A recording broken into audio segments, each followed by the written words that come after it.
안녕하세요. 다산에듀 원장 전병칠입니다. 이번 시간에는 유도전동기의 특성에 대해서 알아보겠습니다.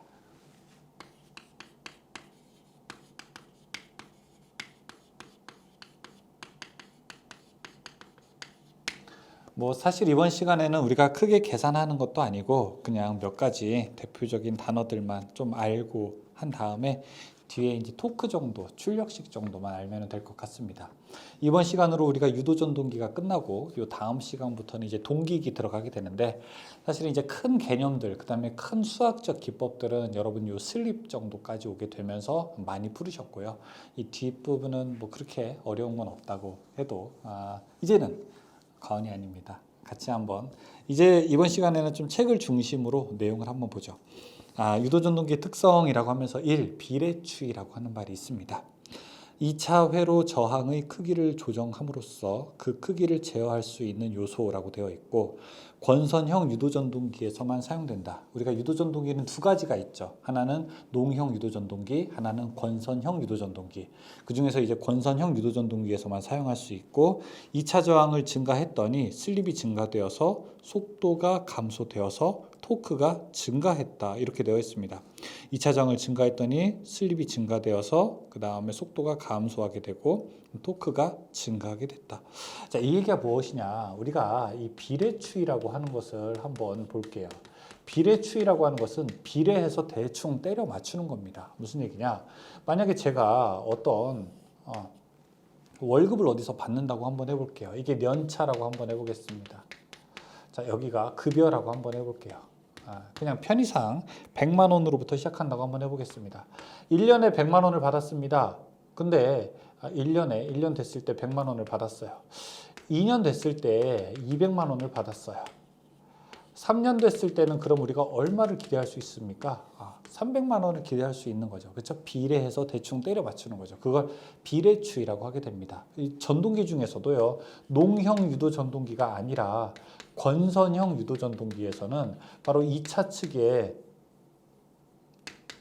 권선형 유도전동기에서는 2차 측에 우리가 코일이 있기 때문에, 즉 회전자의 코일이 있기 때문에 여기다가 저항을 달아서 여기에 흘러가는 전류, 즉 저항을 조정함으로써 이 슬립의 크기를 조절할 수 있습니다. 슬립을 조절할 수 있다는 얘기는 또 속도를 조절할 수 있다는 얘기와 같게 되는 것이죠.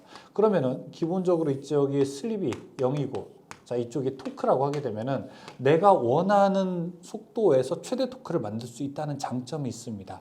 예를 들어 어떤 전동기는 출발할 때 큰 힘이 필요해야 하는 것이 있는 반면 어떤 전동기는 거의 최고 속도가 다 달았을 때 최고의 토크가 필요할 수도 있을 것입니다. 그것을 이제 이렇게 살펴보게 되면은 쭉쭉쭉쭉쭉쭉쭉 가서 자, 어떤 전동기는 이렇게 여기가 속도가 0이에요.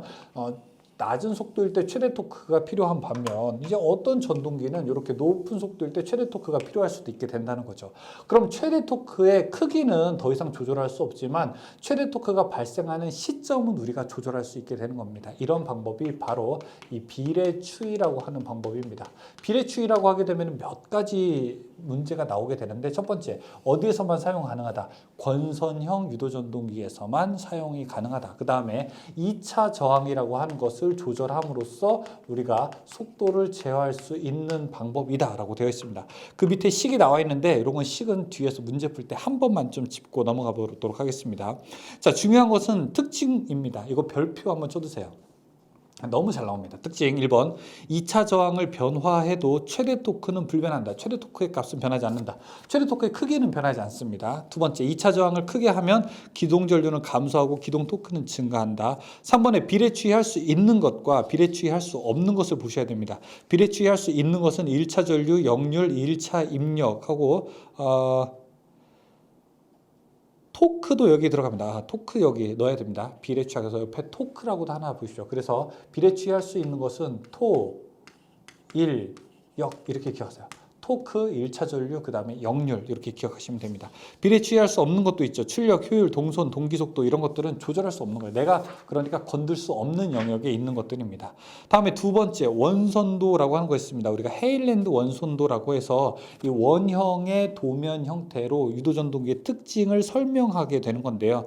유도전동기의 원선도라고 되어 있어서 거기에 원선도 작성에 필요한 시험이라고 되어 있어요. 저항 측정 및 시험 및 구속시험 1차 동선 및 2차 동선, 무부하 시험은 여자전류와 철선을 알 수 있다. 원선도에서 알 수 있는 것은 1차 동선, 2차 동선, 1차 입력, 철선, 여자전류가 있다. 이 정도만 그냥 보시죠.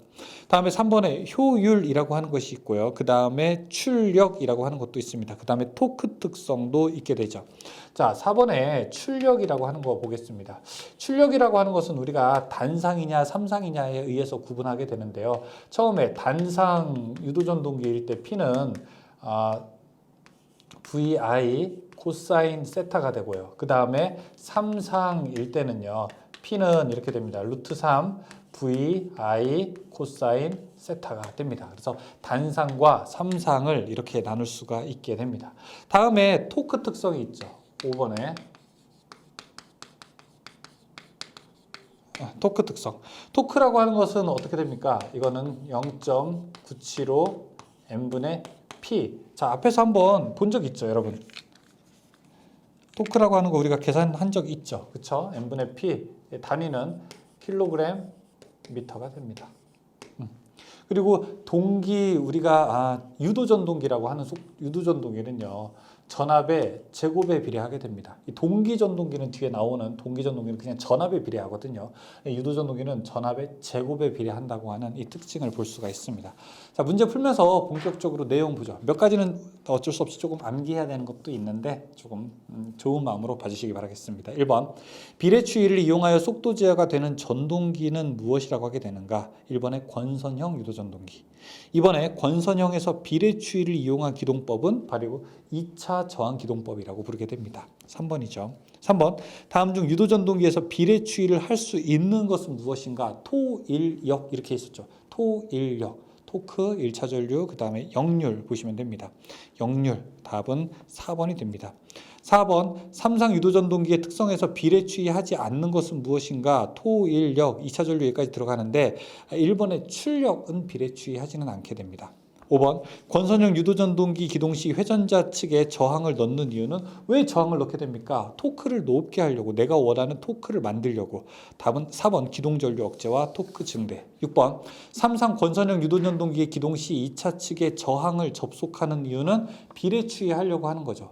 비례추이하려고 하는 이유는 기동 토크를 크게 얻으려고. 보통 전동기가 출발할 때 토크가 약하기 때문에 출발할 때는 보통 큰 토크를 요구하게 되거든요.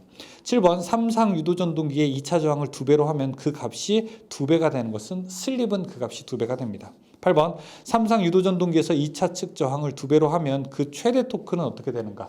자, 저항 2배로 하게 된다고 하더라도 그 최대 토크는 변하지 않는다. 또 어떤 경우에는 이게 불변한다. 이렇게도 나오게 됩니다. 변하지 않는다라고 대답하면 됩니다. 9번 교류전동기를 기동할 때 그림과 같은 기동 특성을 가지는 전동기는 이게 바로 비례추이 그림입니다. 여기 지금 제가 그린 그림과 같은 형식의 그림이죠. 이건 우리가 권선형 유도전동기에서 나타나는 특성이죠. 답은 4번 삼상 권선형 유도전동기입니다.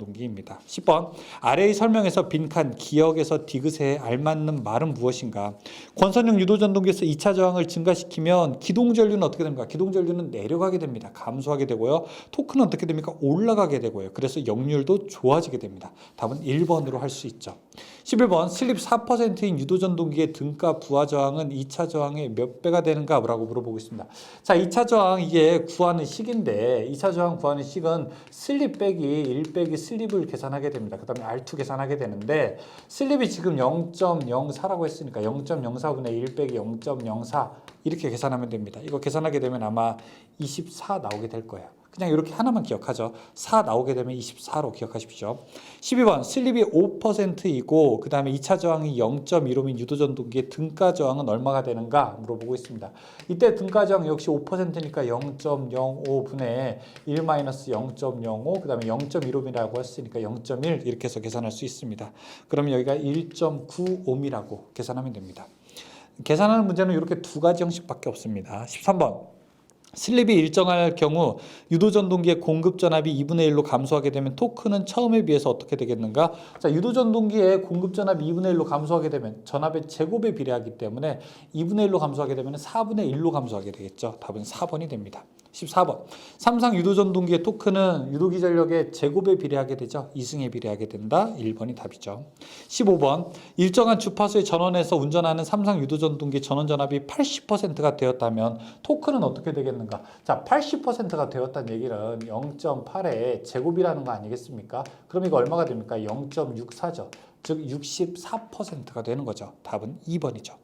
16번 유도전동기에서 원선도 작성 시 필요하지 않은 시험은 무엇인가? 4번의 슬립은 원선도 상에서 우리가 원선도의 그림을 보고 구할 수가 있습니다. 따라서 슬립 측정은 하지 않아도 괜찮습니다.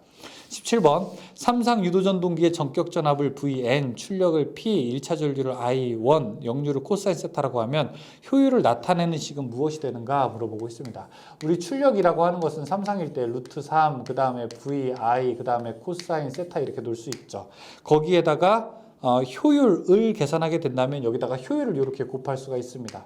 그러면 효율은 어떻게 됩니까? 효율은 나머지 루트 3, 그 다음에 VI 코사인 세타 분의 P 이렇게 계산할 수가 있게 되죠. 답은 무엇입니까? 3번이 되겠습니다. 네, 여기까지 해서 우리가 유도 전동기에 있는 모든 내용을 마쳤습니다. 이제 여러분들과 함께 저는 동기기에서 뵐게요. 공부하시느라 고생 많으셨습니다. 수고하셨습니다.